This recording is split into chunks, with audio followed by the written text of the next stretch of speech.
சௌச்சவ் வச்சு சிம்பிளாக ஒரு கூட்டு பண்ணலாமா? ஒரு சௌச்சவ் எடுத்திருக்கேன். மீடியம் சைஸாக சாப் பண்ணிவிட்டு 2 to 3 டேபிள் ஸ்பூன்ஸ் கடலைப்பருப்பு, கொஞ்சம் தண்ணி, மஞ்சப்பொடி இது எல்லாத்தையும் போட்டு நல்லா கொதிக்க வைக்கலாம். இந்த ரெசிபிக்கு பருப்பு ரொம்ப போடக்கூடாது. இருக்குது ஆனால் இல்லை, அந்த மாதிரி தான் இருக்கும். பருப்பு நல்லா வெந்ததுக்கு அப்புறம் கொஞ்சம் உப்பு போட்டுக்கலாம். அரைக்கிறதுக்கு தேங்காய், பச்சை மிளகாய், ஜீரா இது எல்லாத்தையும் போட்டு நல்லா பேஸ்ட்டாக அரைச்சிட்டு வெந்த சௌச்சவோட இதை மிக்ஸ் பண்ணிக்கலாம்.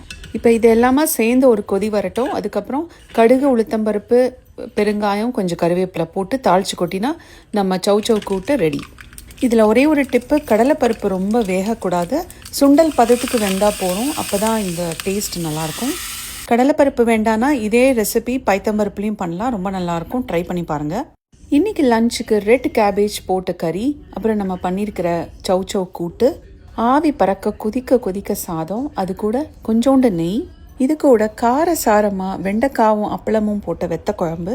இந்த ரெசிபி அண்ட் காம்பினேஷனை கண்டிப்பாக ட்ரை பண்ணி பாருங்கள். பிடிச்சிருந்ததுன்னா சேவ் பண்ணிக்கோங்க, ஷேர் பண்ணுங்கள், மறக்காமல் ஃபாலோ பண்ணுங்கள் for more easy and interesting recipes.